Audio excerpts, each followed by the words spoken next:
Good evening and thanks for joining us for our special state track and field coverage. We begin tonight with Bangor's Kellen Kravick picking up right where he left off last year. Kravick, the 2015 Division III pole vault champion, enters as the 4th seed today.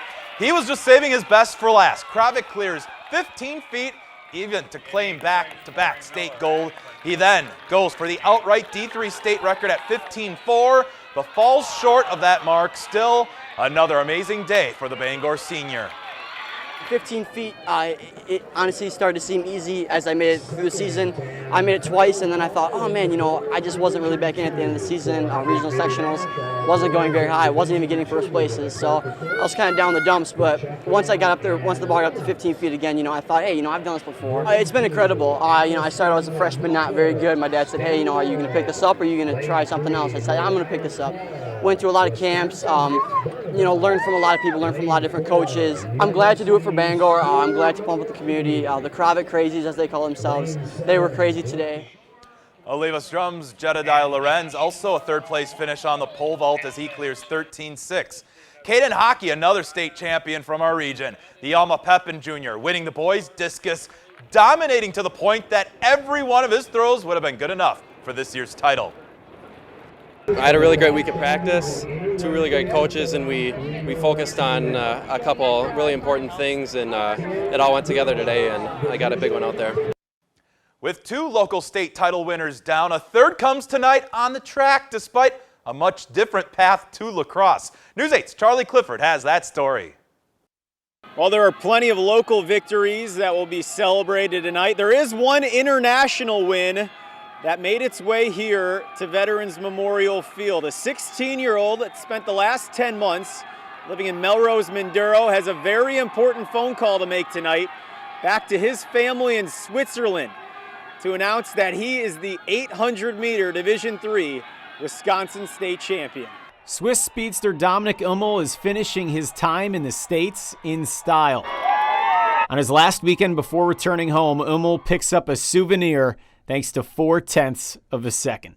I did track since I was 5, so my dad was a runner. He ran the 800 meter, and my mom, she did decathlon, and so I'm in a track family. I'd heard about this wonderful runner coming from Switzerland, so I was like, okay, we'll see what he has. He's funny, he's got a sense of humor, but like I said again, he's very, very focused. Ummel's day began with a phone call home to Switzerland. His folks were just getting off of work in time to hear their son's big guarantee. I told him, tomorrow when you get up, you'll have a picture of me in a podium, and I'm going to be on top. An easy message certainly tonight, but later this week, the words certainly will be much tougher to put together than this near 2-minute sprint to a state title. I've always had good kids from other countries come and join our program, and he's just been just above all of that. I randomly got placed in Melrose, and I really like it there. All these people I got to know, it's hard to say goodbye. Good way to end it.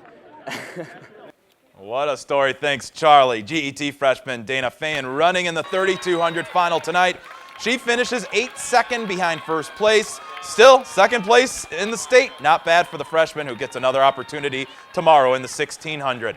A pair from Arcadia are making their presence known on day 1, and a good shot we'll be hearing their names once again tomorrow. Abby Zastro begins her day taking first place in her 400 prelim. Her time of 57.03 puts her as the #1 seed in the event tomorrow. She's also the 3rd seed in the 200. And then there's Iowa State recruit Jim Hesley. He begins his day posting the quickest prelim time in the 110 high hurdles. Aquinas' Isaiah Brown also advancing. Then Hesley begins his defense of last year's title in the 300 hurdles.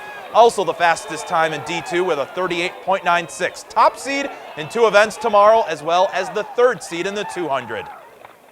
Hurdles, everything's been going good. I didn't hit many in the 110s, then 300s. I felt pretty clean through all of them. Finished strong, so looking forward to tomorrow. Well, I was a little worried at first that the 50-mile-per-hour winds were going to come in and make our times a little slower, but I got out hard and I just tried to finish the race as good as I could.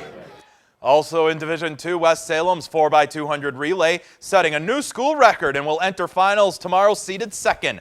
1 minute 29.3. The 4x100 also qualifying. Back on the field, Westby's Noah Shea gets a 4th place state finish in the triple jump. His best mark, 43 feet, 6.75 inches. And teammate Owen Glutch in the pole vault placing 5th. He clears 13 feet. Let's stay in the field for more Division III. North Crawford placing 2 in the top 10 in the triple jump. Skylar Olson 10th, and here Kenny Spencer taking 3rd. Both sophomores, so an exciting future ahead for those two.